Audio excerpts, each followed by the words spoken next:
Bonjour à tous, je vous propose aujourd'hui de suivre une partie de l'examen du projet de loi de finances pour 2018, une partie qui concerne la mission travail et emploi.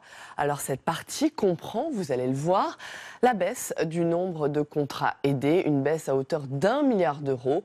Pour la ministre du Travail, Muriel Pénicaud, l'ambition du gouvernement était en fait de calibrer ces contrats aidés afin qu'ils soient des tremplins pour l'emploi.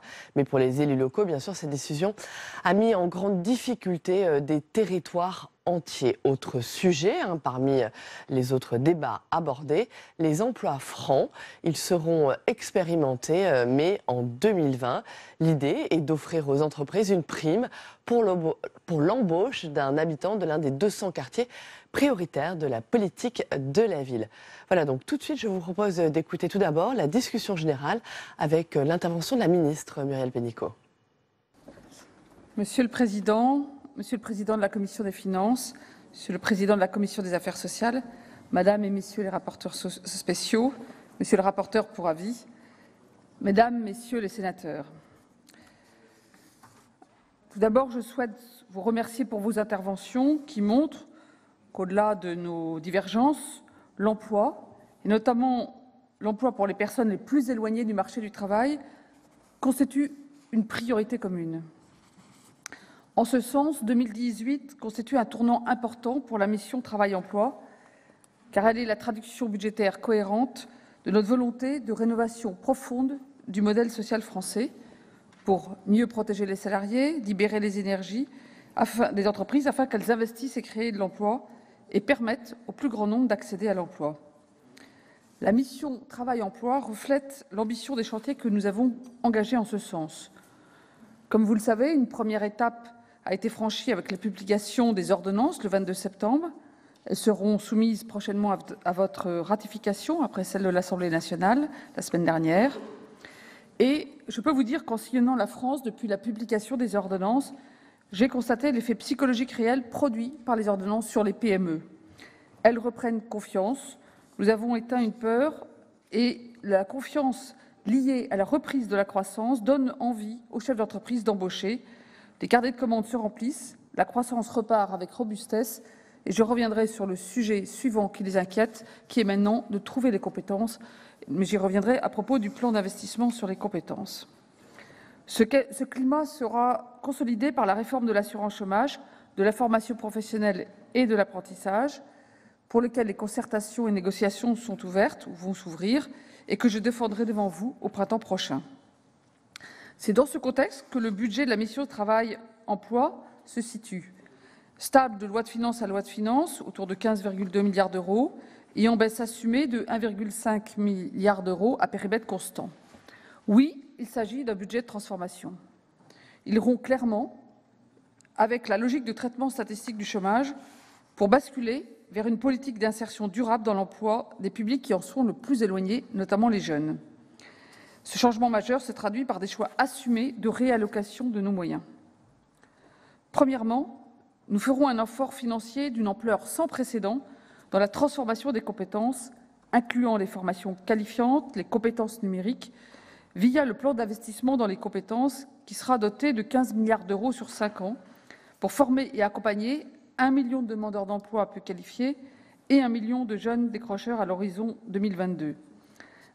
C'est un enjeu majeur, car tous les experts estiment aujourd'hui que plus de la moitié des emplois vont être profondément transformés dans les 10 ans qui viennent, que 10 à 15% vont disparaître, 10 à 20% vont être créés. Face à ce sujet, les demandeurs d'emploi et les jeunes actuels et les salariés de demain doivent être armés, doivent être préparés pour bénéficier de cette croissance et de cette transformation, pour avoir un emploi et non pas le subir. Donc l'enjeu stratégique, tant pour les entreprises pour tirer bénéfice de la croissance et pouvoir saisir les opportunités de croissance, que pour les demandeurs d'emploi, est essentiel, d'où cette priorité affirmée sur le plan d'investissement de compétences.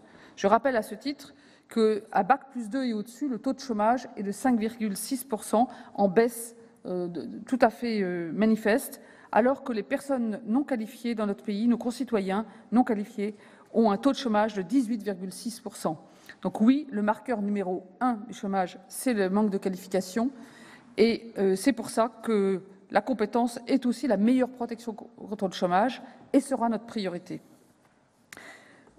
Ainsi, dans le cadre de ce plan d'investissement dans les compétences, dès 2018, nous engagerons un effort majeur sur la formation avec 1,250 milliard d'euros en autorisations d'engagement et un triplement des crédits de paiement dédiés à cette politique. Alors oui, ça n'est pas les 15 milliards divisé par 5, ça n'a échappé à personne, mais je crois qu'il est important de ne pas se mettre dans une logique hâtive qui pourrait conduire à un effet d'opportunité et d'une aubaine sur le marché de la formation, sans avoir bien fait le travail avec les régions, avec les branches, avec le service public de l'emploi, sur la gestion prévisionnelle des emplois à la fois sectoriels et territoriales, pour bien cibler ces formations, qu'elles soient réellement une chance d'accéder à l'emploi. En outre, nous viserons le seuil de 100 000 bénéficiaires de la garantie jeunes, donc en forte augmentation par rapport au réalisé 2017, qui sera autour de 87 000 bénéficiaires. Vous avez fait part de vos inquiétudes sur le plan budgétaire, je veux vous rassurer sur ce plan-là. En 2017, la garantie jeune avait été surbudgétée, où les prévisions de dépenses étaient très optimistes en loi de finances initiale. L'exécution sera de 404 millions d'euros d'autorisation d'engagement et nous en prévoyons 479 en loi de finances initiale 2018.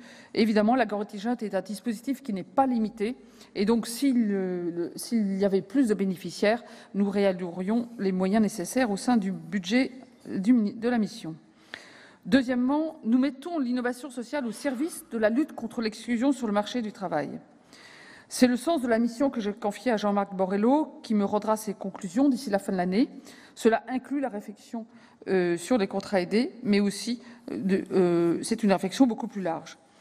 Dans ce contexte, les dispositifs d'insertion les plus efficaces seront soutenus et leur ciblage renforcé.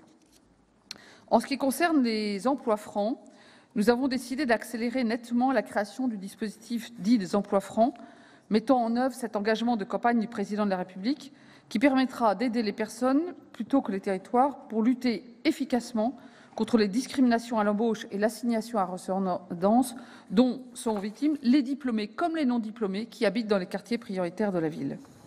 Concrètement, toute entreprise ou association de ces quartiers prioritaires de la ville qui embauche quelqu'un venant de ces quartiers, que l'entreprise y soit ou pas, bénéficiera d'une prime de 15 000 € sur 3 ans pour l'embauche en CDI ou de 5 000 € pendant 2 ans pour une embauche en CDD, à condition d'embaucher un habitant d'un de ces quartiers prioritaires. C'est massif, c'est l'équivalent de 9 mois de salaire pour un emploi au SMIC. Et nous avons ciblé cette mesure à titre expérimental pour 2018 sur 5 zones géographiques, la Seine-Saint-Denis tout entière, l'agglomération d'Angers, l'agglomération Val-de-France notamment, et celle de Cergy-Pontoise dans le Val d'Oise, le territoire Grand Paris Sud, qui englobe Grigny et Évry, et une partie importante des métropoles de Marseille et de Lille. Cela signifie pour ces quartiers prioritaires qu'un quart des demandeurs d'emploi de ces quartiers seront éligibles au dispositif. À cette fin, 180 millions d'euros en autorisations d'engagement ont été imputés pour 2018 sur le programme 103, via l'adoption de 2 amendements du Gouvernement en séance à l'Assemblée nationale sur proposition préalable d'un amendement parlementaire de la majorité. Par ailleurs, les 200 000 contrats aidés non marchands, programmés en 2018 pour un montant de 1,450 milliard d'euros, seront réservés aux employeurs qui mèneront une véritable politique d'accompagnement et de formation permettant de sortir durablement une partie importante de leurs bénéficiaires de la précarité. Les travaux de Jean-Marc Borrello, même s'il n'a pas fini sa mission, démontrent que tous les dispositifs d'insertion efficaces ont un triptyque accompagnement, expérience de travail et formation. Le dosage entre les 3 éléments peut être différent d'un dispositif à l'autre, mais l'efficacité suppose les 3 dimensions, ce qui n'était pas obligatoire dans les contrats aidés précédentes formules. Alors, je voudrais revenir, parce qu'il y a beaucoup de questions sur ce sujet, et même si nous aurons l'occasion d'en discuter sur les amendements, je crois que je me dois de vous dire et vous expliquer notre logique. D'abord, la priorité absolue et la finalité des contrats aidés, nous sommes tous d'accord, je pense, c'est d'aider les bénéficiaires à sortir de la précarité, à sortir du chômage, à sortir de cette désespérance du quotidien du chômage. Aujourd'hui, vous avez cité les tableaux d'ADRS qui dit que pour les contrats non marchands, les résultats sont de 41% d'embauche. Mais si vous regardiez bien cette étude, ce sont 26% d'emplois durables. L'emploi durable, c'est un CDD de 6 mois et plus ou un CDI. C'est-à-dire que les autres, ils ont retrouvé un intérim de 15 jours. Voilà. Je pense que nos concitoyens, quand ils vont dans un contrat aidé, ils espèrent plus. J'en ai rencontré qui me disaient « Ah mais moi, si je travaille bien, je vais être gardé ». Eh bien non, le contrat aidé est par nature à temps partiel et précaire puisque c'est un contrat de mise à l'étrier. Et donc je pense que par rapport à nos concitoyens, nous devons absolument avoir des contrats aidés qui soient plus efficaces, car sinon nous créons un faux espoir qui n'est pas digne, qui n'est pas humain et qui n'est pas d'une bonne efficacité sociale et économique. Je pense que sur ce sujet-là, aujourd'hui, la situation, c'est que c'est très différent d'un employeur à l'autre, qu'il soit associatif ou collectivité locale. Certains font ce travail d'accompagnement en profondeur et arrivent à aider 50, 60, j'ai même vu 70% de personnes très éloignées de la qualification à accéder au marché du travail. C'est l'esprit que nous voulons conserver. Mais chez d'autres, et effectivement, il n'y avait pas d'obligation et de pression sur ce sujet, il n'y a pas d'accompagnement, il n'y a pas de formation, et on peut arriver à 0%. C'est-à-dire c'est juste l'emploi de personnes précaires qui aspirent à autre chose de façon précaire et sur des besoins souvent permanents. Donc je crois que c'est notre responsabilité collective de cibler les contrats aidés sur les contrats non marchands, j'y reviendrai, et sur un dispositif qui soit réellement efficace pour les personnes concernées et qui ne leur crée pas un faux espoir, mais un véritable tremplin vers l'emploi. Alors nous supprimons les contrats non marchands qui ont des beaux résultats, mais dont les études prouvent que 63%, dans 63% des cas, la même personne sur le même contrat aidé, au même moment, aurait été embauchée. 63% d'effet d'aubaine, je pense que c'est un dispositif qui n'a plus sa place au moment où la croissance repart et où de nombreux emplois sont disponibles. Je pense qu'il faut mieux accompagner les demandeurs d'emploi à accéder au véritable emploi, je dirais, dans le secteur privé, que subventionner un emploi qui existerait de toute façon. Alors, vous avez évoqué deux autres points dans les contrats aidés. C'est que le contrat aidé, sa finalité, c'est le demandeur d'emploi, mais il est vrai que sur le plan des associations, les contrats aidés sont tellement anciens, ils ont existé depuis tellement longtemps, qu'ils sont devenus, dans beaucoup d'associations, une sorte de... il faut partie du budget d'équilibre de l'association. Nous sommes conscients de ça. Et là, je voudrais rappeler que, par ailleurs, sur d'autres missions, nous avons aussi les moyens d'aider les associations. À partir de 2018, le secteur associatif bénéficiera du crédit d'impôt sur la taxe sur les salaires. Pour le secteur associatif, c'est environ 500 millions d'euros. Par ailleurs, au 1er janvier 2019, le secteur associatif bénéficiera de la baisse de charges et ça représentera 1 milliard d'euros, 500 millions pour le secteur associatif. Donc, sur le plan de la capacité des associations à suivre leur mission, je pense que c'est un autre dispositif qui est le plus pertinent. Enfin, je voudrais revenir sur la brutalité. Je pense que nous devons tous, à nos concitoyens, la sincérité, non seulement budgétaire, mais de nos décisions.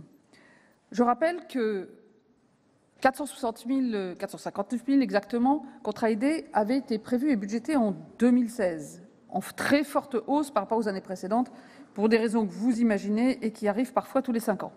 Je ne reviens pas là-dessus, ce n'est pas le sujet. Mais en loi de finances initiale, ce sont seulement 280 000 contrats aidés qui avaient été prévus, avec instruction pour les préfets d'en consommer, si possible, 80% dans le premier semestre. Donc nous avons hérité de cette brutalité qui fait qu'en arrivant au gouvernement, il nous restait moins d'un tiers des budgets pour faire le deuxième semestre. Et donc nous avons, pour amortir cette brutalité, nous avons rajouté, pour passer de 280 000 à 320 000 contrats aidés, nous avons rajouté les montants nécessaires d'ici la fin de l'année. Mais je pense qu'il faut, tous ceux qui s'exclament sur le sujet, mais qui ont voté la loi de finances initiale, ne peuvent pas dire que c'est une découverte, en tout cas, peut-être sur le terrain, mais pas pour le Parlement.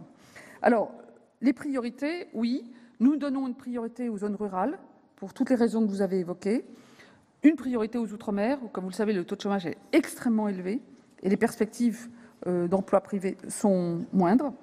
Et puis, sur les secteurs, pour la fin de l'année, nous avions privilégié en 2017 évidemment l'accompagnement des élèves handicapés en milieu scolaire, avec l'intégralité des contrats aidés qui ont été maintenus, et puis aussi le secteur sanitaire et social. Pour 2018, ce sera plus large que ça ne sera pas simplement le secteur sanitaire et social, les autres priorités restent, mais je tiens à dire qu'il y aura une appréciation et que c'est parce qu'il y aura accompagnement, formation et expérience de travail, et donc une véritable politique d'insertion, que nous continuerons ces contrats aidés. C'est pour ça que nous les avons calibrés à 200 000, qui nous paraît le bon montant pour le faire de façon qualitative pour les personnes intéressées.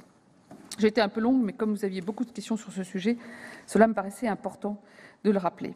Alors, sur l'insertion pour l'économique, l'effort exceptionnel qui avait été fait en 2017 en faveur de financement de près de 71 000 aides au poste pour le secteur de l'insertion par l'économique sera consolidé.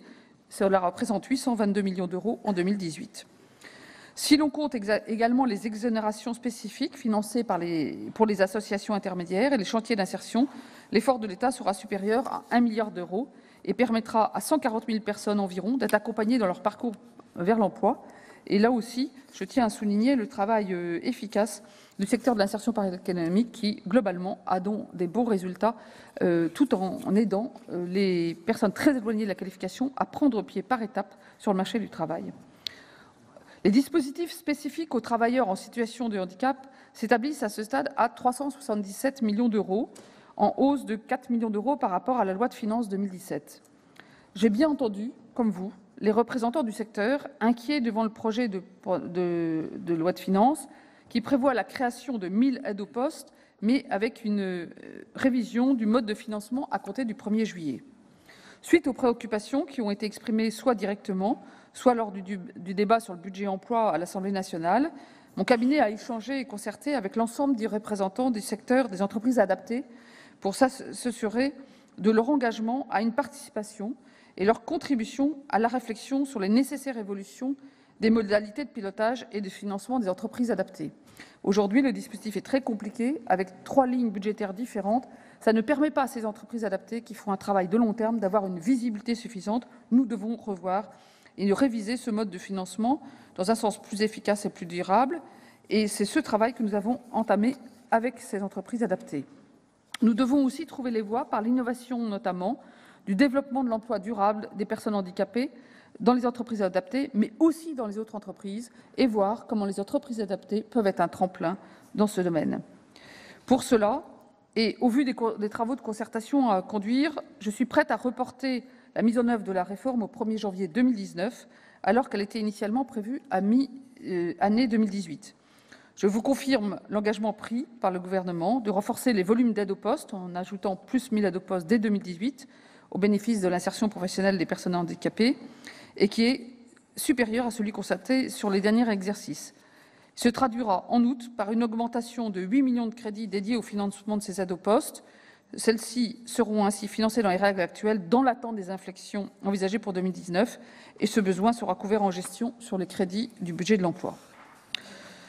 Enfin, les budgets de fonctionnement des missions locales, des EPID ou encore des écoles de la deuxième chance sont stabilisés à 285 millions d'euros. Le budget de l'AFPA aussi est stabilisé à 110 millions d'euros d'aide de l'État, mais l'année 2018 sera consacrée à définir une feuille de route stratégique à long terme de l'AFPA, dont je crois tant les bénéficiaires, les salariés que les partenaires ont besoin. Nous avons dû faire des choix, je l'ai dit, et oui, la priorité n'a pas été donnée au subventionnement des maisons de l'emploi. Et là aussi, je souhaite revenir sur les raisons, car vous avez été nombreux à poser cette question. La subvention de l'État aux maisons de l'emploi représente 35% de leur budget. Donc c'est un financement pas majoritaire, mais important. Il a été d'ailleurs réévalué à l'Assemblée nationale pour atteindre en 2018 12 millions d'euros, au lieu de 8 prévus initialement, de façon à continuer d'accompagner ce retrait progressif de l'État. Je rappelle que ces maisons de l'emploi, dont le nombre a beaucoup diminué au fil du temps, car beaucoup de collectivités territoriales ont décidé d'œuvrer différemment, doivent travailler en complémentarité, mais je rappelle aussi que cette diminution de la subvention est ancienne, puisque c'était 85 000 euros en 2010, et chaque année, des gouvernements de gauche comme de droite l'ont diminué. Enfin, je voudrais parler des exonérations de charges sociales. Vous savez que la mission Travail-Emploi compense pour plus de 4,5 milliards d'euros l'exonération des cotisations sociales. Et enfin, il y a des ajustements du périmètre avec le transfert de l'allocation de solidarité spécifique dotée de 2,4 milliards d'euros qui maintenant se trouve dans la mission Travail-Emploi. La dotation de l'État à Pôle emploi baisse, mais le budget total augmente de 20 millions d'euros puisqu'elle est compensée par des ressources dynamiques assises sur la masse salariale. 2018 sera l'année de renégociation de la convention tripartite et pluriannuelle et donc d'une vision long terme du budget de Pôle emploi. Nous finançons les dispositifs d'action partielle à 112 millions d'euros et les conseillers prud'homaux verront leur crédit de formation augmenter. Mesdames et messieurs les sénateurs, avec la mission Travail et emploi, notre triptyque protéger, libérer, investir est complet. Notre budget est sincère. Il nous permettra de saisir pleinement le potentiel du retour à la croissance en maintenant, c'est notre souhait, je pense à tous, le pied à l'étrier à de nombreux jeunes demandeurs d'emploi, aux personnes les plus fragiles, tout en répondant aux besoins de recherche des compétences des entreprises qui sont celles qui créent l'emploi dans notre pays et que nous avons besoin de soutenir dans cette démarche. Je vous remercie. Merci beaucoup, Madame la Ministre, d'avoir tenu votre temps. Nous allons procéder à l'examen des amendements portant sur les crédits de la mission Travail et emploi, figurant à l'emploi. L'état B, monsieur le rapporteur. Oui, peut-être une petite précision sur ce qui a été indiqué par les différents orateurs. J'ai entendu que monsieur Lefebvre suivait l'avis de la Commission des finances, de telle sorte que je voudrais préciser que la Commission des finances, à 2 reprises, a adopté les crédits de la mission. Donc, c'est tout ce que je peux dire au nom de la Commission des finances. La Commission des finances a adopté le 7 novembre et le 23 novembre, elle a confirmé sa position sur le fait qu'elle adoptait les crédits de cette mission. Merci. Monsieur le rapporteur, normalement, vous devriez vous exprimer après et pas à cet instant précis. Alors, nous allons examiner les amendements. À l'article 29, nous commençons par 5 amendements en discussion commune. Le premier, le 302 rectifié terre, qu'il présente Madame Micouleau. Merci, Monsieur le Président. Madame la Ministre, cet amendement vise à transférer les crédits de l'action 04 Plan investissement des compétences du programme 103 Accompagnement des mutations économiques et développement de l'emploi à hauteur de 750 millions d'euros vers l'action 2 Amélioration des dispositifs en faveur de l'emploi des personnes les plus éloignées du marché du travail du programme 102 vers accès et retour à l'emploi. De manière brutale et sans concertation, le gouvernement a décidé de ne financer que 200 000 contrats aidés en 2018 contre 310 000 en 2017 et 459 000 en 2016. Ces contrats aidés sont d'une utilité sociale incontestable et permettent de répondre à des besoins sociaux dans les territoires, services à la personne et à la collectivité, éducation, santé, handicap. Ils permettent d'insérer et de former sur le long terme des personnes éloignées de l'emploi. En outre, leur coût est bien moindre que celui d'autres politiques publiques en termes de création d'emplois. Alors que le coût annuel d'un emploi créé avec le CICE est estimé à 200 000 € et que la prise en charge d'un contrat aidé par l'État pour un emploi d'avenir est estimée par la Cour des comptes à 11 000 € par an et par jeune, celui du CUI-CAE s'élève en moyenne à 10 250 €, toujours selon la Cour des comptes. Le présent amendement intègre un taux de prise en charge équivalent à celui de 2017. Tel est l'objet de l'amendement. Merci, chers collègues. Le 324 rectifié bis, Madame Taillé-Poléan. C'est Monsieur Daudigny qui le présente. Il n'en veut pas. Monsieur Iacovelli. Oui, Monsieur le Président, chers collègues. Les auteurs de cet amendement regrettent vivement le choix du gouvernement de redimensionner l'enveloppe des contrats aidés intervenus au second semestre 2017. Cette décision brutale s'est traduite par d'importantes difficultés pour les collectivités territoriales et les associations, pour lesquelles ces emplois étaient indispensables afin d'assurer dans les bonnes conditions certains services publics ou actions sociales. Une telle décision prise sans concertation ni préavis entraîne une véritable fragilisation de certains services publics. Dans un contexte de diminution des dépenses, d'une part, certains emplois n'ont pas été reconduits ou ne le seront pas. D'autre part, le montant qui sera pris en charge par l'État passera de 70 à 50%. De plus, ce choix jette l'opprobre sur les collectivités territoriales soupçonnées de tirer profit de l'effet d'aubaine provoqué par ce dispositif pour bénéficier de financements complémentaires. Or, la grande majorité des collectivités territoriales a atteint les objectifs fixés par le dispositif initial et mis en place une véritable insertion professionnelle des bénéficiaires de ces contrats. Cette décision a également mis à mal le tissu associatif, les associations concernées n'étant pas en mesure de recruter sans l'aide financière apportée par l'État.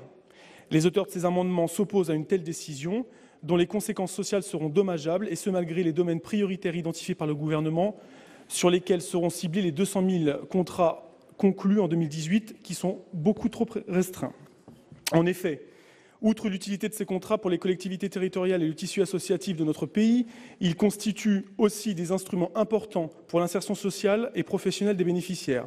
Les taux de sortie positifs rappelés précédemment doivent ainsi être analysés au regard du public concerné. Or, comme le souligne la DARES, en 2015, 9 nouveaux bénéficiaires d'un CUI ou d'emploi d'avenir sur 10 présentaient des difficultés particulières pour trouver un emploi. C'est pourquoi cet amendement prévoit d'augmenter de 214 102 000 euros le programme numéro 102 de cette mission, et précisément la sous-action numéro 021, insertion pour l'emploi au moyen de contrats aidés. Cette somme sera prélevée sur le programme numéro 103 et son action 04, plan d'investissement des compétences. Il se trouve en effet que le gouvernement vient d'annoncer une vaste réforme de la formation professionnelle et de l'apprentissage à l'été 2018. Merci, cher collègue. Le 301 rectifié bis, qu'il présente Madame Micouleau.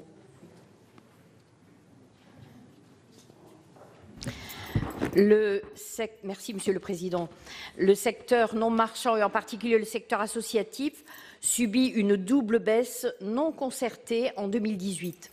D'abord, une baisse de volume des contrats aidés qui passe donc successivement de 460 000 contrats en 2016 à 320 000 en 2017 et à 200 000 en 2018. Cette double baisse a de graves conséquences non seulement sur l'activité, mais aussi sur le modèle économique d'un certain nombre d'entreprises de l'économie sociale et solidaire, au devant desquelles les associations intervenant auprès des publics fragiles ou encore de l'employabilité et l'insertion des personnes les plus éloignées de l'emploi. Le présent amendement vise à doter de moyens supplémentaires sous l'action insertion dans l'emploi au moyen de contrats aidés de l'action 2, amélioration des dispositifs en faveur de l'emploi des personnes les plus éloignées du marché du travail. Merci, cher collègue. Le 329 rectifié, qui est identique au précédent, il est défendu. Nos collègues socialistes, il est défendu. Le 375 rectifié, Monsieur Iacovelli. Oui, Monsieur le Président, chers collègues. Le gouvernement a décidé de financer dans le cadre du PLF 2018 200 000 contrats aidés en 2018 contre 320 en 2017.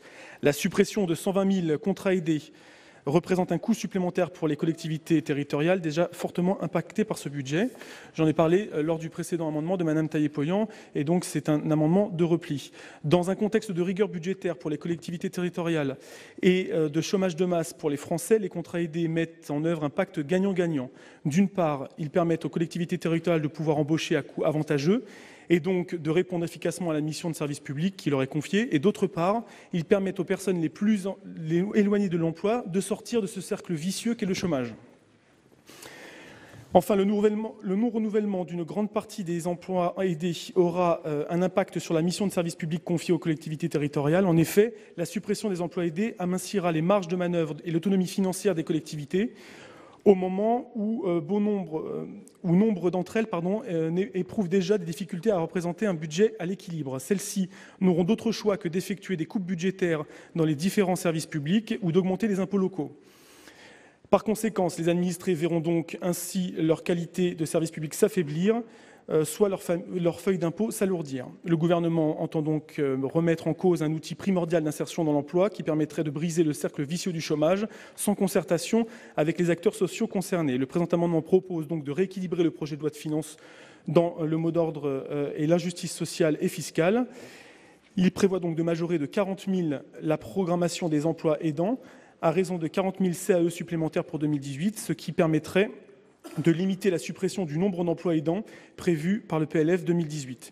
Cette enveloppe complémentaire représente un transfert de 144 millions en autorisation d'engagement et de 65 millions en crédit de paiement sur le programme 102 Accès retour à l'emploi. Merci, chers collègues. Alors, je vous informe, chers collègues, que nous avons un petit souci. Madame la ministre devait nous quitter à 11h45 et être remplacée par M. Castaner, dont l'avion a été détourné pour cause de météo. Et donc, nous attendons de voir si nous pouvons pousser jusqu'à midi, Madame la ministre. Non, c'est la météo, je vous rassure, chers collègues.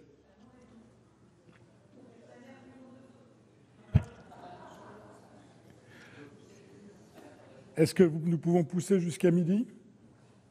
Oui? Non? Dites-moi quelque chose. Sinon, je suspends. Oui, on peut aller jusqu'à pas plus que midi, mes chers collègues. Voilà. Donc, je vais demander quel est l'avis de la Commission sur ces différents amendements. Alors, l'avis de la Commission est très clair sur l'ensemble de ces amendements qui visent tous à rétablir l'enveloppe des contrats aidés avec des petites variantes, vous l'avez noté, l'amendement LR demandant un rétablissement presque intégral, même si ça a diminué par 2 dans la nuit.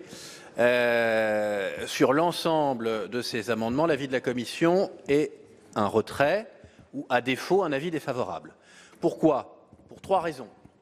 La première raison, c'est une question de constance. En 2015, la Commission des finances et suivant cela par le Sénat, ont demandé la réduction du nombre de contrats aidés dans le secteur non marchand.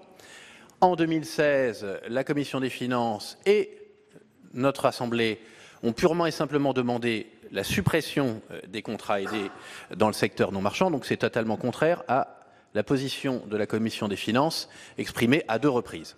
La deuxième raison, comme on l'a évoqué, c'est que ces contrats, bien évidemment qu'ils ont une utilité pour les collectivités territoriales et pour les associations, mais ils n'ont pas totalement rempli leur mission vis-à-vis de l'insertion. Les chiffres ont été rappelés par Madame la Ministre, 41% de retour à l'emploi à court terme, 26% si on passe sur des contrats à moyen terme, c'est-à-dire de plus de 6 mois, donc ça ne répond pas à la mission de l'insertion et c'est la raison pour laquelle la Commission des finances est favorable à un retrait et au fait qu'on mette l'accent sur la formation. Et la troisième raison, c'est le fait qu'effectivement, ces crédits seraient retirés du plan formation et donc que ça serait, je dirais, la double peine. Voilà pour l'ensemble de ces raisons la demande de retrait de l'ensemble de ces amendements ou à défaut un avis défavorable de la Commission des finances. Merci, monsieur le rapporteur. Alors, on va avoir 2 avis de la Commission. Oui, non, l'avis effectivement est défavorable. Cependant, je me permets de reprendre la parole au sujet de ce qu'a dit Madame la Ministre, qui a précisé que dans le cadre du plan du PIC, il fallait prendre le temps de bien cibler les formations. Il y a quand même un projet de loi qui sera mûr pour le printemps, ou à la fin du premier semestre. N'y a-t-il pas possibilité donc de revoir à la baisse l'enveloppe du plan de formation pour financer des emplois aidés supplémentaires afin d'accompagner des collectivités, des associations, donc sur un des amendements qui est moins 10 ans en termes financiers. Merci. Madame la Ministre, quel est l'avis du gouvernement sur ces 5 amendements? L'avis du gouvernement, s'il n'y a pas de retrait, est défavorable, bien évidemment. Je crois que j'ai longuement expliqué notre position et donc je le maintiens. Merci, Madame la Ministre. Alors, en demande d'explication de vote sur le rapporteur général. Chers collègues, notre rapporteur spécial a à l'instant rappelé la position de la Commission des finances sur les 2 années précédentes. Les interrogations étaient évidemment d'une part d'ordre budgétaire, puisque derrière ces emplois, il y a évidemment un coût qui est très important, et elles étaient également sur le fond par rapport à un taux de retour à l'emploi qui était sur les secteurs non marchands que nous considérions comme très faible. Vous saviez que d'ailleurs la Commission des finances, à un moment, s'était interrogée et avait plutôt sauvegardé les emplois dans le secteur marchand, considérant qu'ils avaient plus de chances de déboucher sur un emploi durable ou une sortie, en tous les cas, par la formation, que dans le secteur non marchand où le taux, ça a été rappelé au cours du débat, est relativement faible. Alors, je ne nie pas ce que disent nos collègues, en particulier dans l'amendement de notre collègue 302, l'amendement de Mme Micolo, où du côté des collectivités ou des associations du secteur associatif, il y a une réelle utilité sur ces contrats. On peut avoir ce débat, mais néanmoins, je partage totalement ce qu'a dit le rapporteur spécial à l'instant et sur la demande de retrait. Et j'y ajoute, notamment sur l'amendement 302, une question de coût. Nous sommes sur un montant de 750 millions d'euros, c'est donc un enjeu considérable, un enjeu considérable. Certes, il y a des transferts de crédits en moins de la formation, mais en termes de solde, évidemment, on ne peut pas se permettre, malheureusement, de suivre, à notre grand regret, un amendement dont l'enjeu est aussi important. Donc, je suis totalement sur la demande de retrait. Et sinon, malheureusement, je voterai contre cet amendement 302, dont l'impact budgétaire est extrêmement important. Merci, chers collègues. En explication de vote, Madame Rossignol. Madame. Oui, Madame la Ministre, nous voterons, je voterai, ainsi que les autres sénateurs de mon groupe, en faveur de ces amendements, mais je voudrais vous faire remarquer qu'il y a des arguments qui me paraissent peu adaptés au réel. Vous évoquez, en contrepartie de la diminution drastique des contrats aidés, l'élargissement du CICE la première année, puis ensuite la réduction des cotisations. Ça ne concerne pas les mêmes structures, les mêmes associations. Je ne doute pas que dans les très grosses associations du secteur sanitaire et social, qui sont fortement employeurs, bien entendu, la baisse de la masse salariale va avoir un impact positif. En revanche, les emplois aidés sont très utiles dans de nombreuses petites associations avec une faible masse salariale. Celles-ci ne seront pas bénéficiaires de ce que vous évoquez. Donc, en réalité, l'argument que vous donnez vise à encore davantage toujours concentrer les dispositifs sociaux sur les plus hégémoniques et ceux qui ont le plus de moyens et à fragiliser encore davantage le tissu associatif de proximité qui sera lui aussi fragilisé par la diminution des dotations aux collectivités locales et aux communes et la baisse des contrats aidés dans ces mêmes communes. Donc le total de tout ce que vous mettez en place est extrêmement défavorable pour la proximité et les territoires. Merci, chers collègues. Madame Ferré, en explication de vote. Oui, Madame la Ministre, sur ces amendements, bien sûr, je les voterai, étant co-signataire de la plupart d'entre eux au titre de mon groupe. Mais je voulais ajouter quelques éléments. La réduction de 40% des contrats aidés en 2018 est tout à fait inacceptable en ces termes. Certes, la mise en place de réflexions sur des évolutions relatives aux politiques de l'emploi, notamment pour nos concitoyens les plus éloignés du marché du travail et les moins diplômés, est nécessaire, compte tenu des chiffres du chômage. Cependant, cette décision est contestable tant sur la forme que sur le fond. Sur la forme, il n'y a eu aucune concertation, ni avec le secteur associatif, ni avec les élus locaux, ce qui est en contradiction totale avec l'accord de méthode convenu lors de la Conférence nationale des territoires le 17 juillet dernier. Sur le fond, pour justifier ces suppressions, vous dénoncez le caractère coûteux, l'inefficacité de ces contrats en matière d'insertion professionnelle. Ceci en ayant notamment une lecture spécifique des données de la DARES, vous en avez parlé tout à l'heure. Beaucoup de ceux qui occupent ces emplois aidés, qu'il s'agisse d'un emploi d'avenir, d'un contrat initiative emploi, ont de quoi être choqués par les propos qui ont été tenus à leur sujet depuis des mois. Et je souhaite m'adresser à eux aujourd'hui pour leur dire que leurs emplois sont utiles et qu'ils ont évidemment toute leur place dans notre société. Vous avancez également un autre argument pour défendre la baisse du nombre de contrats aidés. Ma collègue Laurence Le Rossignol l'a évoqué, la transformation du CICE en baisse de cotisation dont bénéficieront les associations. D'abord, préciser que la diminution drastique du nombre de contrats aidés intervient dès cette année, alors que la transformation du CICE n'est prévue que pour 2019. De plus, la baisse de ces cotisations patronales ne sera pas équivalente à la prise en charge des contrats aidés, car nombre d'associations qui comptaient des emplois aidés n'ont pas de salariés. Il conviendrait aussi de cesser d'opposer contrats aidés et formation, car on le sait, il n'existe pas de solution miracle en matière de lutte contre le chômage, mais bien une multitude de solutions pour faire face à des situations diverses. Et pour les personnes les plus éloignées du marché du travail, chacun sait que le triptyque accompagnement, formation professionnelle et entrée dans l'emploi est indispensable. Au final, cette décision qui s'apparente à un plan social massif est une triple catastrophe. Pour des milliers de salariés privés d'emploi, pour les collectivités territoriales empêchées d'assurer la continuité du service public de proximité, et pour nos concitoyens privés des activités des associations dont pour certaines l'existence est aujourd'hui menacée. Dans nos territoires, tant d'agents des écoles maternelles, des personnels en charge de l'entretien de nos voiries n'assureront plus leur mission. Merci. J'avais encore un mot, mais tant pis. Merci, cher collègue. Monsieur Guillaume. Madame la ministre, mes chers collègues, ce dossier de suppression des contrats aidés a choqué la France entière, évidemment au premier lieu celles et ceux qui en bénéficiaient, mais les présidents d'associations, les maires et beaucoup des familles, parce que lorsqu'il y a quelqu'un en contrat aidé, il y a des parents, il y a des oncles, des tantes, des grands-pères, des grands-mères, et tout ça c'est un environnement familial qui a souffert. Alors dans l'argumentation, je trouve un peu drôle d'ailleurs qu'il y ait des amendements du groupe Les Républicains qui veuillent rajouter 750 millions d'euros pour les contrats aidés, alors que dans la campagne présidentielle, le candidat Les Républicains était pour la suppression de tous les contrats aidés. Il faut quand même un peu de cohérence, mais enfin, je sais bien que vérité d'un jour n'est pas celle du lendemain et que la démagogie peut toujours l'emporter. Mais je voudrais venir sur un sujet très précis, c'est notamment celui des associations, des emplois aidés dans le secteur non marchand. Et vous évoquez, Madame la Ministre, tout à l'heure, le fait de dire que tous ces emplois aidés ne remplissaient pas leur rôle. Bien sûr que pour certains, la formation n'était pas à un assez haut niveau. Bien sûr qu'il y a toujours des difficultés. Mais chaque fois, et c'est plutôt dans cet angle-là qu'il faut prendre le sujet, chaque fois que les personnes en emploi aidé ont eu un tuteur, chaque fois qu'il y a eu de la formation, alors, pour l'immense majorité derrière, il y avait de l'insertion et il y avait un travail.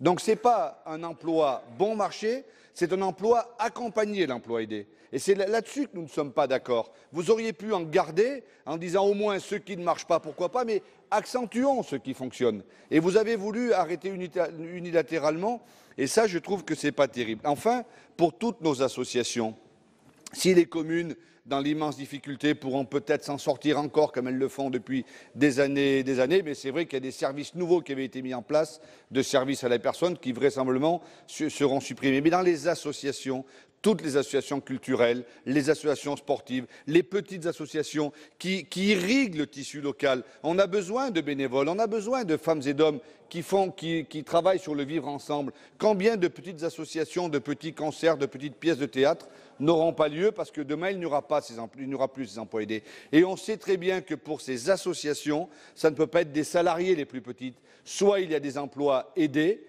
par le public, soit ça n'existera pas. Alors c'est vraiment avec beaucoup de regrets que nous nous sommes aperçus que vous n'avez pas voulu bouger sur ce sujet-là. Et évidemment, très unanimement, notre groupe est très défavorable à la suppression de ces contrats aidés. La parole est à Madame Micouleau. Merci, Monsieur le Président.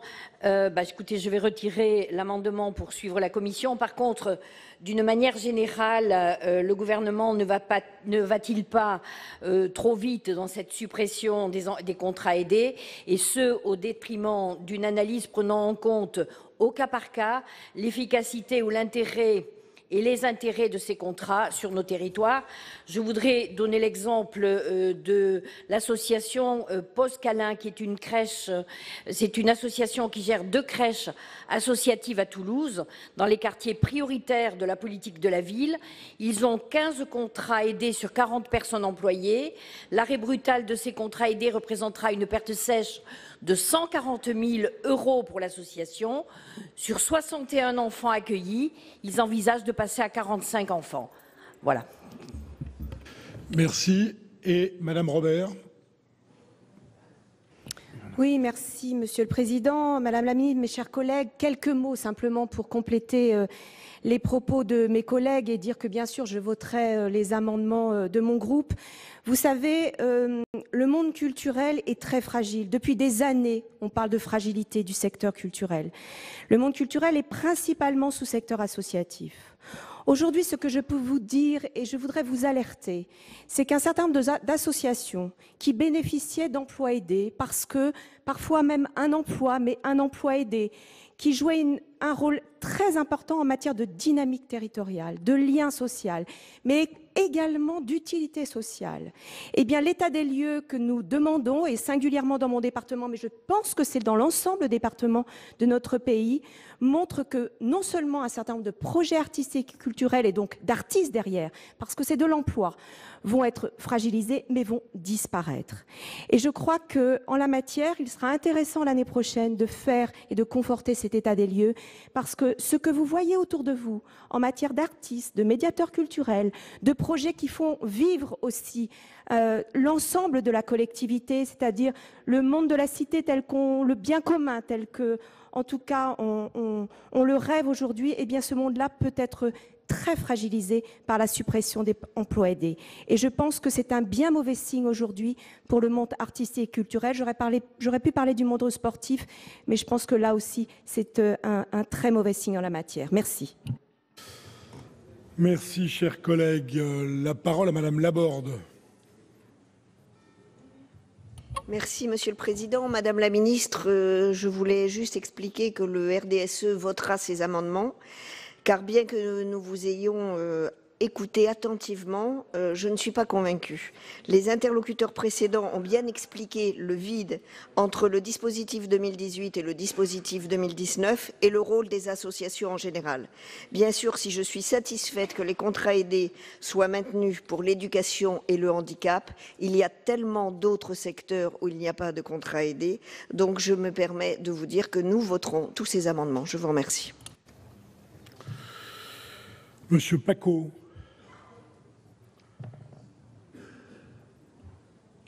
Monsieur le Président, Madame la Ministre, quelques mots brefs. Évidemment, les contraintes budgétaires, on les comprend forcément. Néanmoins, comme beaucoup de mes collègues, je regrette la brutalité de la mesure. Cette brutalité chiffrée dans mon département de l'Oise, j'étais vice-président en charge des collèges, 197 équivalents temps plein vont disparaître en l'espace de quelques mois. C'est au niveau de l'entretien des collèges un vrai problème. Il y a une problématique aussi au niveau du mot insertion. On a parlé d'insertion en sens de retour vers le travail. Évidemment, le but des contrats aidés, c'était ce type d'insertion. Mais nous savons tous, dans les associations, mais aussi et surtout dans les collectivités, que les gens qui travaillaient en contrat aidé étaient des gens dont l'employabilité était par ailleurs très difficile. Et l'insertion, ce n'est pas seulement le retour vers le travail, c'est aussi être utile dans la société. Les contrats aidés le permettaient particulièrement. Donc, cette mesure trop brutale, malheureusement, elle fragilise des associations, elle fragilise des services publics, mais elle fragilise aussi des gens fragiles. Merci, chers collègues. Je suis enfin en mesure de suspendre la séance tout en vous indiquant, si vous en étiez d'accord, que nous pourrions reprendre à 13h45. 13h45, nous avons beaucoup de travail aujourd'hui et nous allons prendre du retard, donc nous essayons d'en retrouver. Il y aura un ministre au banc, c'est ce que nous étions en train de vérifier, bien évidemment. Donc une fois que cette vérification est faite, une fois que nous sommes assurés que tout le monde pourra être là, je consulte le Sénat sur cette reprise de séance à 13h45. Oui, il en est ainsi décidé et la séance est suspendue. Voilà donc pour une partie de l'examen du projet de loi de finances, une partie qui concerne la mission travail et emploi, avec bien sûr toute la problématique et tous les amendements sur les contrats aidés. Un tout autre sujet maintenant, l'état de nos installations nucléaires, avec l'audition du président de l'autorité de sûreté nucléaire, Pierre-Franck Chevet. Il a fait part lors de cette audition, vous allez le voir, de sa préoccupation sur la sûreté des réacteurs dans les années à venir. Les grands opérateurs comme EDF et Areva sont en difficulté budgétaire. C'est ce qu'il a annoncé, c'est ce qu'il a dit lors de cette audition, alors que les champs d'intervention se multiplient. Voilà, donc tout de suite, je vous propose d'écouter cette audition. La loi a prévu, nous sommes une autorité indépendante, que nous venions rendre compte de l'état de la sûreté tous les ans. Mais au-delà de ces rendez-vous fixés par la loi, nous avons participé à de très nombreuses auditions, travaux de l'OPEX sur la longue durée, je ne suis même pas capable de les compter. Et je dois dire, alors ça se fait peut-être pas, je sors peut-être mon rôle, nous sommes un client heureux de l'OPEX. Juste pour dire que le travail que vous avez accompli dans la longue durée a permis de créer un cadre extrêmement robuste pour la sûreté nucléaire en France, que ce soit la gouvernance de la sûreté nucléaire, vous citiez notamment la loi de 2006 qui nous a créé en tant qu'autorité indépendante, mais qui a créé, au-delà de notre création propre, un cadre extrêmement robuste, que ce soit tout ce qui a été fait sur la longue durée en matière de gestion des déchets, vous l'avez cité également comme étant un des sujets majeurs, et je dois dire que ce cadre, et notamment le cadre législatif qui en est issu, qui est issu notamment de tout le travail que vous avez fait dans la longue durée, il fait référence, et il fait référence en Europe. Excellente occasion de féliciter et de remercier Bruno Sido, qui a exercé cette coupable activité de président de l'OPEX précédemment, et une pensée pour Jean-Yves Le Déaut, qui a été lui aussi un partenaire émérite. Donc ce cadre auquel vous avez largement contribué en France donc, fait référence en Europe. Quand on regarde les directives européennes, que ce soit sur la sûreté, sur la radioprotection, sur les déchets, ils sont, je dirais, à plus de 90% conformes à ce que la France a mis en place. Et encore une fois, le cadre français fait largement référence et nous le portons à l'extérieur comme étant un outil efficace. Alors ça, c'est sur le passé, mais évidemment, à l'avenir, il y a aussi beaucoup d'enjeux dans le domaine du nucléaire en général, de la sûreté nucléaire et de la radioprotection qui sont devant nous encore. Et voilà, et nous serons en tout cas prêts à contribuer à tous vos travaux qui, encore une fois, ont été sur la longue durée extrêmement efficaces. Alors je suis là pour présenter notre rapport annuel sur la sûreté nucléaire. Alors je le fais avec un certain décalage. D'habitude nous le présentons sur l'année N-1 en avril de l'année suivante, une fois que le rapport est établi, et vous l'avez, le dernier rapport sorti, donc qui porte sur l'année 2016. En avril, il y avait des élections, il y a eu des renouvellements, et donc c'est la première opportunité que j'ai de parler de l'état de la sûreté nucléaire. Et du coup, j'actualiserai un peu mon propos par rapport à ce que j'aurais pu faire en avril dernier. On est une autorité indépendante. Alors, indépendance, ça n'a pas de sens absolu. Il faut dire par rapport à quoi on est indépendant. On est fondamentalement indépendant de tous ceux qui portent une vision de la politique énergétique. Alors, au premier rang desquels, il y a le gouvernement, porteur qui définit la politique énergétique. Il y a les exploitants qui ont une vision, les exploitants nucléaires qui ont une vision du nucléaire et de la politique énergétique aussi. Il y a aussi des ONG qui ont une autre vision en général autre, souvent autre même. Nous sommes indépendants de toutes ces parties prenantes qui contribuent à la politique énergétique. Inversement, on ne peut pas être indépendant de tout dans une démocratie, c'est même assez risqué. Fondamentalement, on rend compte au public, qui est le principal bénéficiaire de notre action qui vise à protéger les personnes et l'environnement des risques liés aux activités nucléaires. Et nous rendons compte évidemment à la représentation nationale devant vous, mais aussi devant les commissions compétentes du Parlement. On embrasse les activités nucléaires, souvent on pense aux gros objets, les réacteurs nucléaires d'EDF, une usine de retraitement de lag, le projet CIGEO, etc. Mais en réalité, l'application des rayonnements ionisants est beaucoup plus large que ça, et nous sommes en charge de contrôler la sûreté d'utilisation des rayonnements ionisants. Je vais citer, pour commencer, deux sujets qui sont moins visibles, alors même qu'ils sont beaucoup plus proches de nous, que sont le domaine médical et le sujet des sources radioactives. Dans le domaine médical, on utilise, pour le bénéfice des patients, et de chacun d'entre nous, on utilise des rayonnements ionisants. C'est vrai qu'on fait des gammagraphies, radio des poumons. C'est en général de faibles doses, mais il ne faut pas trop en abuser, évidemment. Et à l'autre extrémité du spectre, c'est dans le domaine de la radiothérapie. On utilise évidemment des rayons, cette fois pour tuer des cellules. Et effectivement, là, les enjeux sont beaucoup plus importants. Le dernier accident majeur dans le domaine de la radiothérapie, vous l'avez peut-être encore en tête, c'est Épinal. En gros, en 2005, une vingtaine de morts et plusieurs dizaines de personnes souffrant de handicap lourds suite à une erreur dans l'application d'un traitement de radiothérapie, erreur récurrente et en plus sur la longue durée.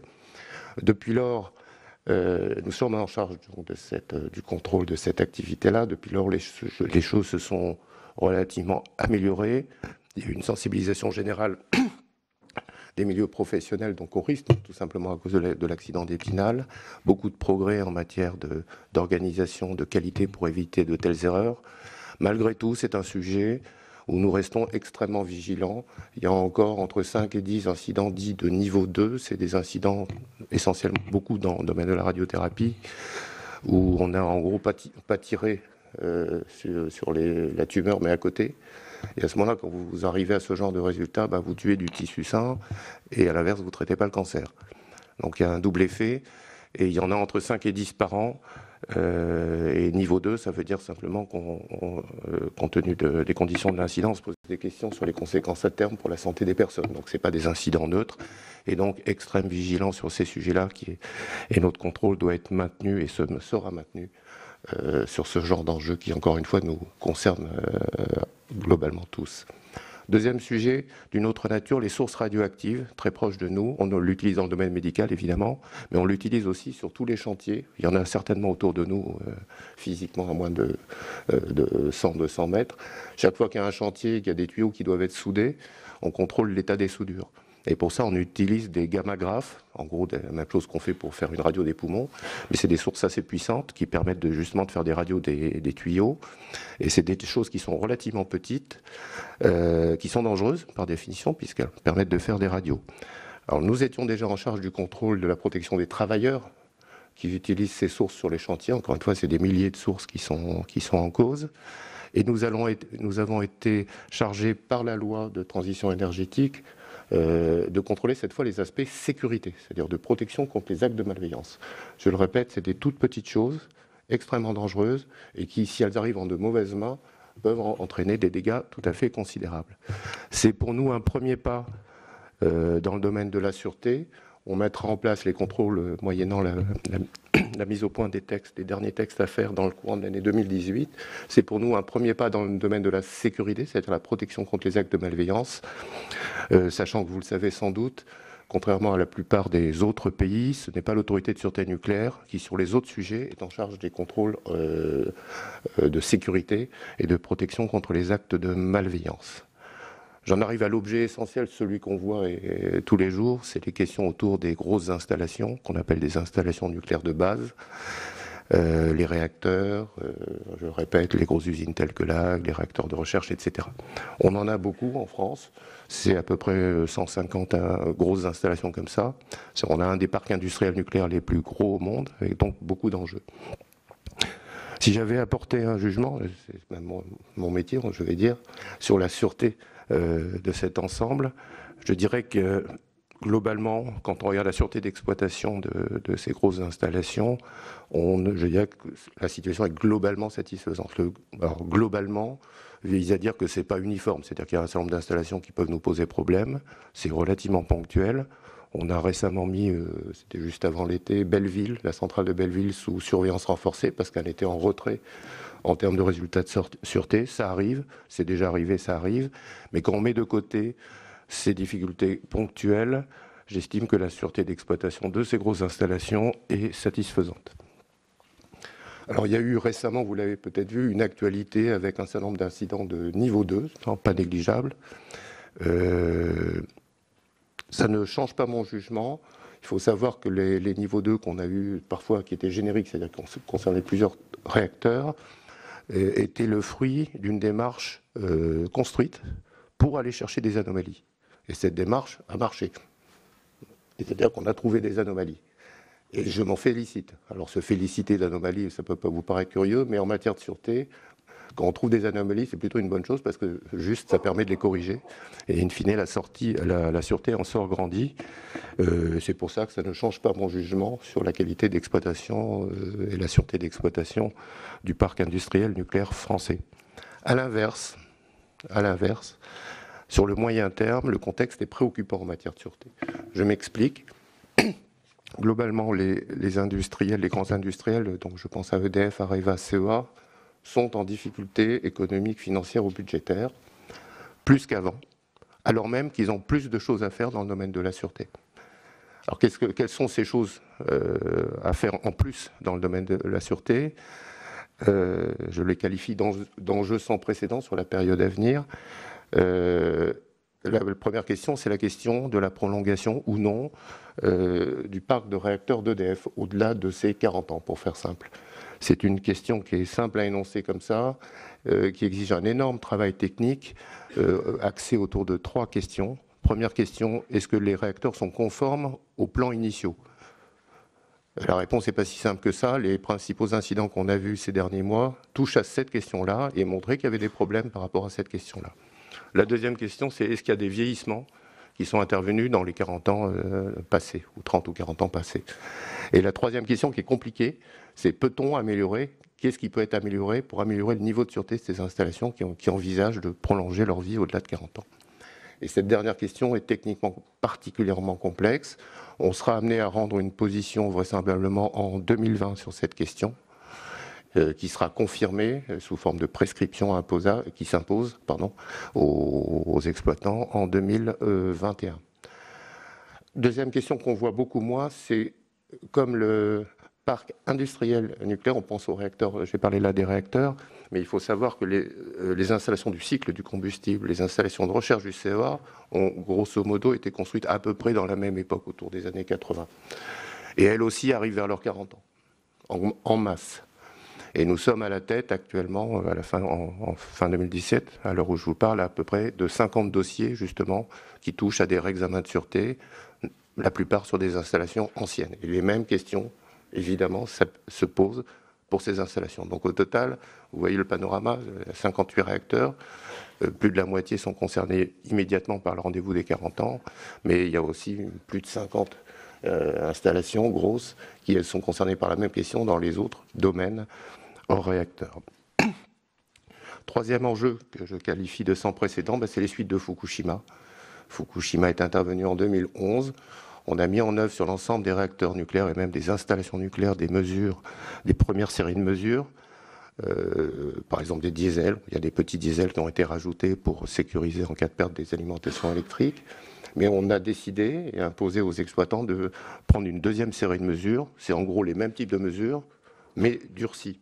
Durcies pour faire face à tout type d'agression. Et là où actuellement on a des petits diesels peu protégés, dans la seconde train de mesures, qui est encore largement devant nous, il faudra avoir des gros diesels et dans des bunkers. Les travaux ont commencé, mais ça nécessitera probablement encore 5 à 10 ans, peut-être pour certains des travaux, pour avoir complété l'ensemble du dispositif défini sur le post-Fukushima. Dernier enjeu qui n'avait pas de précédent, qui est un peu la contrepartie du fait qu'on prolonge ou pas des installations anciennes, c'est la construction d'installations nouvelles. Force est de dire et de constater que ça ne se passe pas très bien. Tous les grands chantiers qui sont en cours, que ce soit l'EPR, le réacteur Jules Horowitz ou ITER, ont des retards, ont des difficultés industrielles, pratiques dans leur déroulement.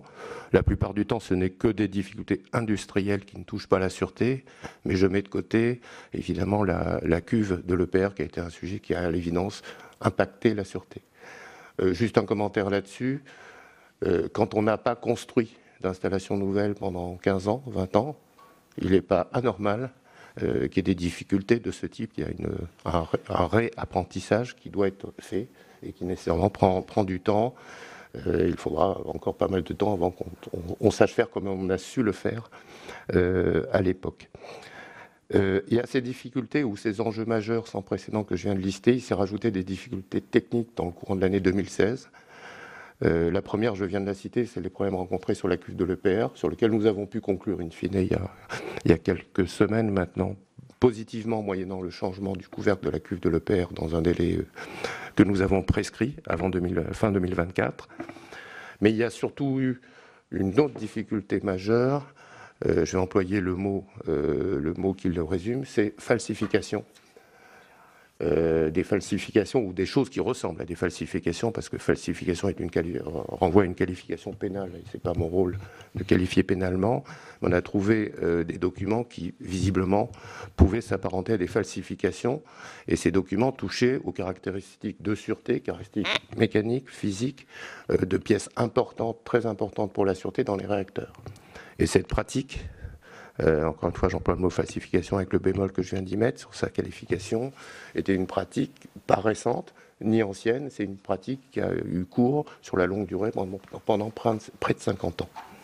Et elle a imposé Et nous avons imposé à Areva, sous le contrôle d'EDF et sous notre propre contrôle, de réexaminer tous les dossiers de fabrication sur une cinquantaine d'années pour vérifier, un par un, dossier par dossier, page à page, c'est 2 millions de pages à relire, de vérifier si on retrouvait traces de falsification et à ce moment-là de traiter comme ça aurait dû être finalement à l'origine. C'est un travail absolument nécessaire, c'est un travail long, on en est à peu près à mi-distance actuellement. Donc les vérifications sont faites. Il n'y a plus qu'1 million de pages. Voilà, on va dire positivement, il n'y a plus qu'1 million de pages. Ça devrait être fini à peu près fin 2018. À ce stade, sur la moitié des revues qui ont été faites, il y a essentiellement un cas qui pose problème sur la sûreté, c'est le réacteur de Fessenheim 2, où il y a eu non seulement potentiellement une falsification, mais également une anomalie technique qui était rattachée, qui était tout à fait notable. Donc ce cas-là est en cours d'examen, donc sur la moitié, un cas hors norme. Mais simplement, je rajoute qu'on n'en est qu'à la moitié, ou positivement, il ne reste que la moitié, mais sous-entendu, on peut aussi trouver des choses, et éventuellement des choses qui peuvent avoir des impacts. Pardon. J'en profite pour saluer l'arrivée de notre premier vice-président, Cédric Villani. Oui, excusez mon retard et merci d'aborder le sujet de cette falsification de façon aussi ouverte. Je crois que c'est très important. Est-ce qu'on peut identifier les raisons pour lesquelles cette falsification n'a pas été détectée plus tôt, s'il s'agit d'une pratique qui durait déjà ?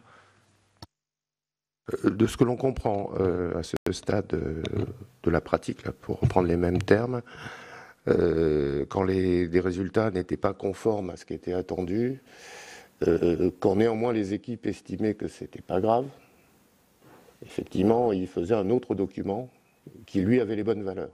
Mais évidemment, le document d'origine, avec les mauvaises valeurs, était conservé ailleurs. Alors, était conservé, voilà. C'est ce que l'on en sait.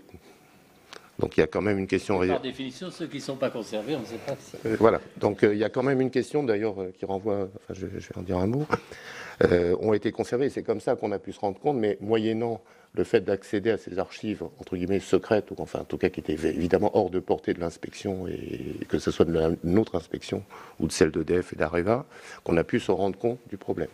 Donc il y a quelque chose de positif, c'est qu'il y en a un certain nombre qui étaient conservés, qui ont permis de voir le sujet. À l'évidence, ça soulève la question que vous posez. On peut aussi imaginer qu'il y en a qui n'aient pas été conservés, et du coup qu'on ne puisse pas, de manière simple, identifier le problème. Et dans ce cadre-là, j'ai prévu, mais c'est trop tôt pour le faire, de demander aux exploitants concernés, essentiellement EDF, mais il faut attendre quelques mois, d'aller faire des contrôles sur pièce et sur site pour essayer de revérifier in situ, donc concrètement sur les pièces, les valeurs de caractéristiques mécaniques. Mais ça, on ne peut le faire qu'en ayant une vision plus claire de la typologie des falsifications pour ne pas aller n'importe où, parce que c'est juste impossible, mais de viser au bon endroit pour faire vraiment quelque chose qui soit probant, in fine. Donc, et ça, il faut qu'on ait passé encore quelques centaines de milliers de pages pour avoir la typologie des anomalies et viser juste dans les contrôles de vérification qui seront faits. Et sur ce même sujet, vous avez prévu qu'il y ait une procédure qui aille devant la justice? Il s'agit de falsification pour des documents de cette nature, c'est grave.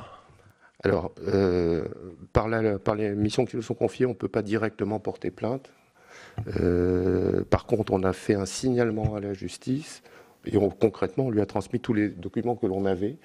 Elle a par ailleurs été saisie de plaintes d'associations et il y a actuellement une enquête en cours sur ces sujets-là. Et en tout cas, ils ont tout ce que nous avons, nous, en termes de données brutes, pour pouvoir instruire cette question-là.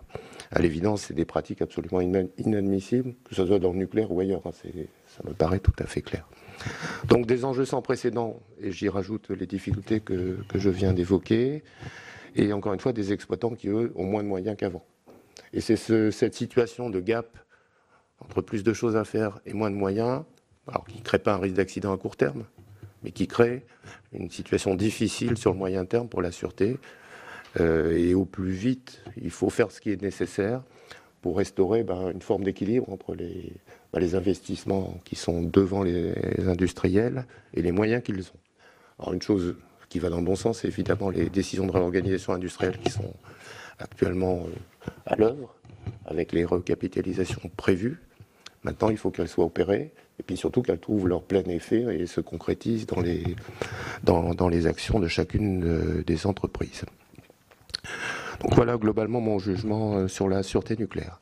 J'avais 2 points rapides à évoquer, enfin 2 points importants à évoquer rapidement. Le sujet des déchets, et tout particulièrement le projet CIGEO. On va être amené à prendre position très prochainement, dans les prochaines semaines, je regarde le directeur compétent, sur ce qu'on appelle les options de sûreté de CIGEO. L'ANDRA nous a déposé un dossier, ce qu'on appelle d'options de sûreté, principe de sûreté, il y a quelques temps, et on va prendre position sur ce dossier. C'est un dossier globalement qu'on estime être de très bonne tenue. Tous les travaux d'exploration, notamment géologique, de la zone de Bure ont été bien faits et confirment plutôt le caractère tout à fait approprié notamment de l'argile localement pour pouvoir accueillir le futur stockage. À l'inverse, il y a un point sur lequel il y a un sujet à traiter, qui n'est pas un sujet neutre, c'est les déchets dits bituminés. Alors j'ai toujours un de bitumé ou bitumineux, il y a plein de... Enfin bref. Des activités bilongues qui sont dans des... Voilà, c'est ça. Et surtout qui ont été encapsulés dans une matrice en bitume. Dans du bitume. Alors, 2 difficultés. D'abord, ça correspond pour beaucoup d'entre eux à des déchets anciens, pour la plupart de mémoire du CEA. Et le contenu même en termes radioactifs de ces déchets, on n'en a pas une certitude absolue compte tenu du temps écoulé. Deuxième chose, c'est du bitume. Et le bitume, à partir d'une certaine température, peut créer des risques d'incendie, etc. Et les incendies dans les ouvrages souterrains, ça c'est compliqué. Je rappelle qu'on a un précédent, pas dans le domaine nucléaire en France, qui est l'installation Stocamine. J'étais à l'époque en charge, au moment de ça, je le précise, en Alsace, c'était stockage dans les anciennes mines de potasse d'Alsace de déchets classiques, ultimes, et qui, quelques années à peine après son début de fonctionnement, a dû s'arrêter parce qu'il y a eu un incendie. Un déchet est arrivé, il n'aurait jamais arrivé, et il a créé un incendie, et ensuite l'installation a été complètement arrêtée. Et donc, sur le sujet des bitumes, des déchets radioactifs bitumes, donc on met une réserve d'examen sur ces déchets, compte tenu de leur dangerosité potentielle. C'est pour nous un point important. Donc il y a 2 voies. Soit on sécurise plus CIGEO, soit on pré-traite ces déchets, c'est-à-dire en clair, on essaye d'enlever leur potentiel calorifique ou de les diminuer fortement avant de les introduire dans le stockage. On a pour l'instant une préférence plutôt pour le pré-traitement parce que, encore une fois qu'ils sont au fond, c'est évidemment plus compliqué. Mais c'est un point majeur qui reste encore à examiner. Le deuxième point que je voulais évoquer sur CIGEO, c'est que la demande d'autorisation de création est pour l'instant prévue en 2019. Donc c'est pas dans très longtemps. Ça va être évidemment un rendez-vous extrêmement complexe, à tout niveau, au plan technique, mais pas que, au plan sociétal évidemment. Donc je voulais attirer votre attention. Dans les débats sur ce type d'objet, il y a souvent l'idée que l'on peut imaginer évidemment qu'un entreposage de long terme puisse faire la même chose et même mieux, plutôt qu'un stockage où on va enterrer en souterrain puis on ferme un jour. Il y a quelque chose qui ne va pas dans cette... Alors c'est vrai à court terme, quand je dis court terme, je vise même la centaine d'années, il n'y a pas aucun sujet à imaginer un entreposage en subsurface. Le seul problème, c'est que les déchets dont on parle, c'est plutôt, ont une durée de vie de nocivité de plusieurs centaines de milliers d'années. Et autant un entreposage, on peut imaginer qu'on ait un contrôle social suffisant pour maîtriser une installation sur une centaine d'années. Ça suppose déjà un peu d'optimisme. Mais imaginez qu'on ait un contrôle social et le prouver sur une centaine de milliers d'années, ça n'a aucun sens. Ce n'est pas une solution responsable. Donc CIGEO, dans son principe, à part ça, nous jouerons notre rôle d'autorité de sûreté sur le projet CIGEO particulier.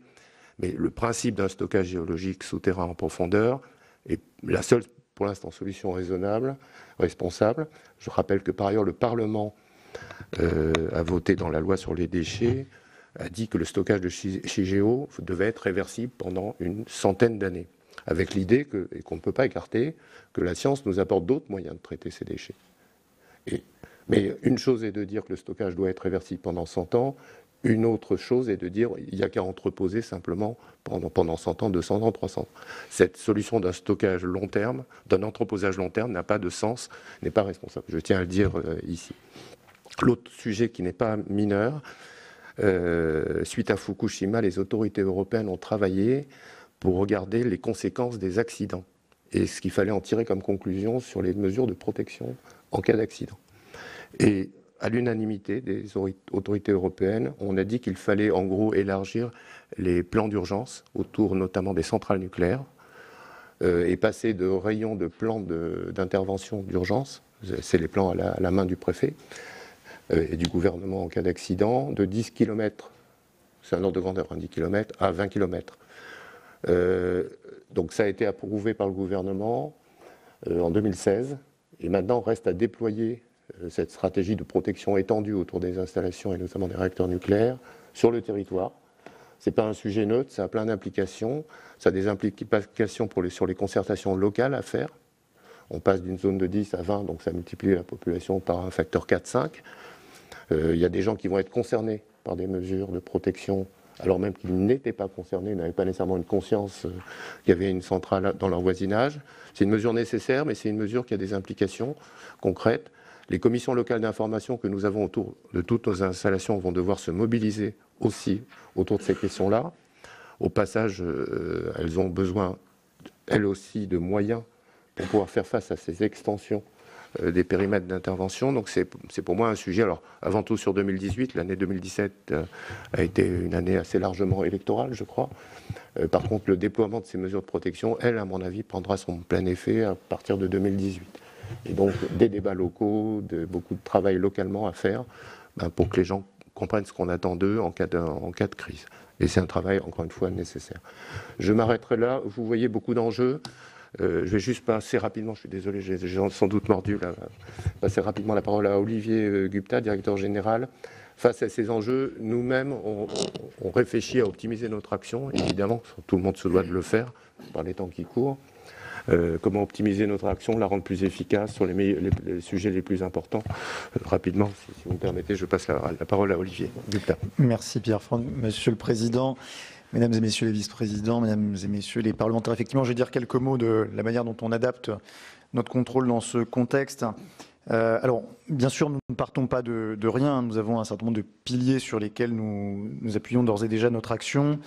On a évoqué tout à l'heure le cadre que la loi nous a donné pour exercer nos deux missions qui sont le contrôle de la sûreté nucléaire et de la radioprotection et l'information du public.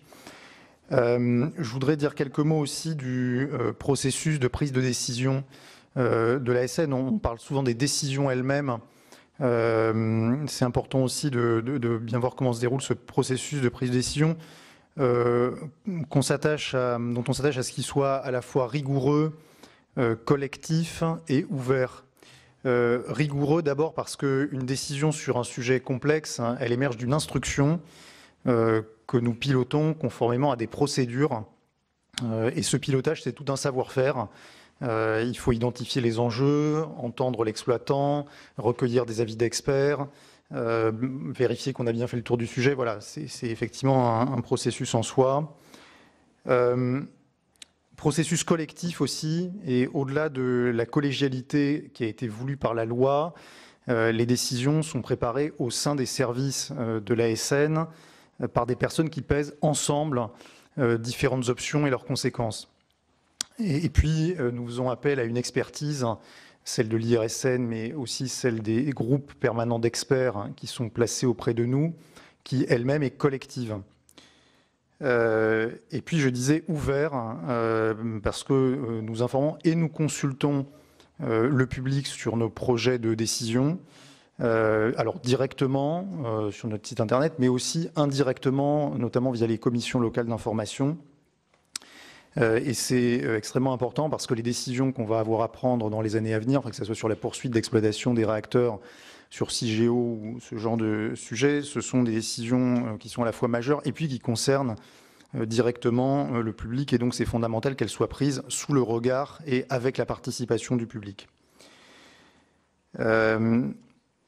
Troisième point sur lequel je souhaitais insister, nous sommes insérés dans des réseaux d'autorités de sûreté au niveau international. Alors ça va de soi dans la mesure où les enjeux de sûreté nucléaire et de protection dépassent les frontières.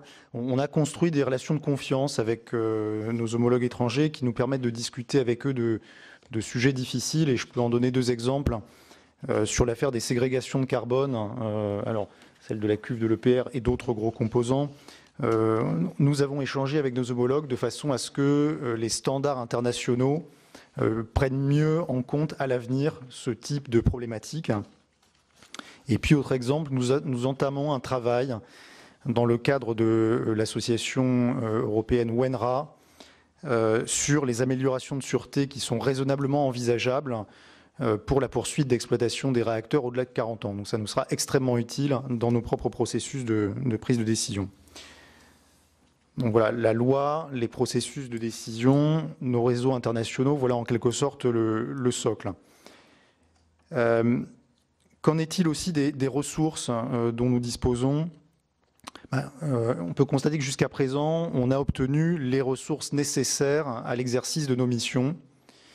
Clairement, nous mesurons l'effort qui a été fait pour le contrôle du nucléaire avec les 50 emplois qui ont été créés entre 2015 et 2017, donc en relation avec l'augmentation de notre charge de travail.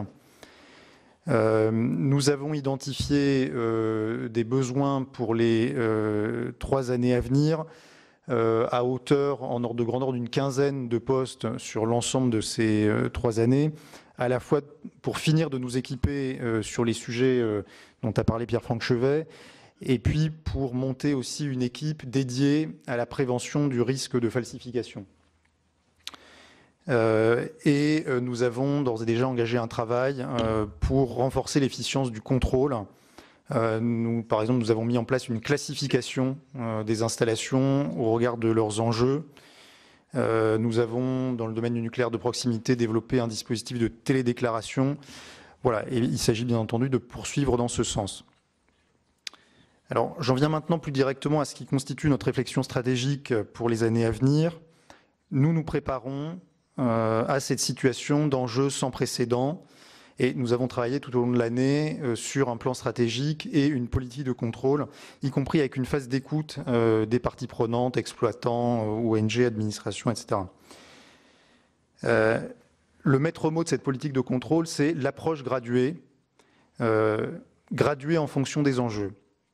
Qu'est-ce que ça signifie ? Il s'agit de focaliser le contrôle sur les actions qui produisent le plus grand bénéfice pour la protection des personnes et de l'environnement.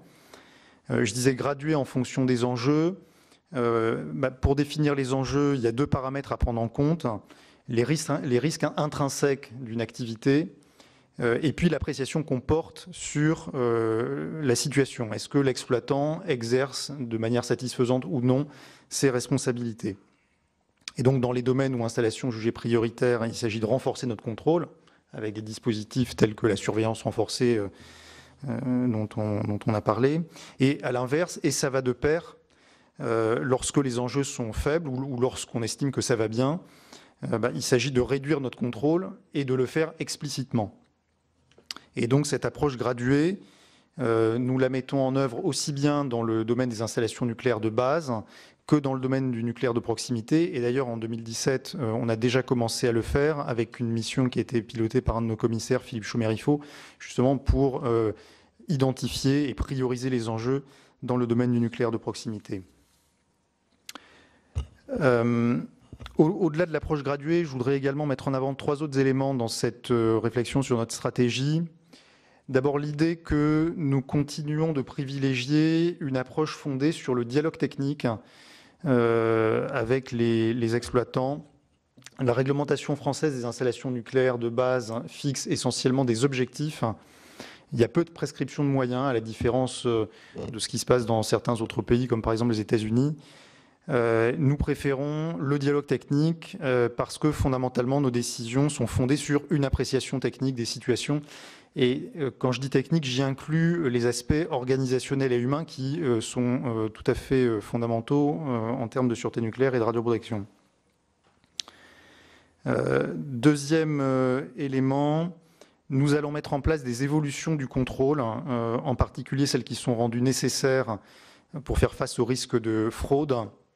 Un exemple de ça, c'est le fait de développer des inspections chez les fournisseurs, ce que la loi nous permet maintenant.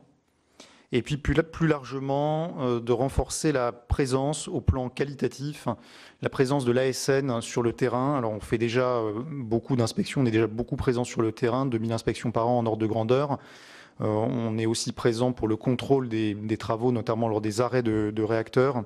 Il s'agit de regarder comment renforcer encore la capacité des inspecteurs à qualifier et hiérarchiser les écarts.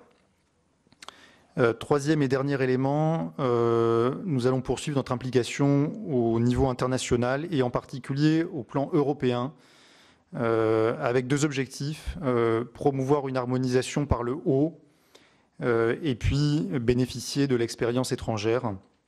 On a déjà réussi à faire émerger une doctrine de sûreté au niveau européen, largement inspirée de l'approche française, et donc on va continuer dans cette voie. Voilà, donc au total, l'ASN s'appuie sur un socle que vous avez contribué d'ailleurs à mettre en place et qui est reconnu au plan international. Et puis vous le voyez, nous avons un travail sur la manière d'exercer le contrôle de la sûreté nucléaire et de la radioprotection dans cette période d'enjeux sans précédent. Voilà donc pour l'audition du président de l'autorité de sûreté nucléaire, Pierre-Franck Chevet. Il a fait part notamment pendant cette audition de sa préoccupation sur la sûreté des réacteurs nucléaires dans les années à venir. Les grands opérateurs comme EDF et Areva sont en difficulté budgétaire. C'est ce qu'il a annoncé devant les sénateurs. Voilà, vous pouvez bien sûr revoir ce programme sur notre site internet publicsénat.fr.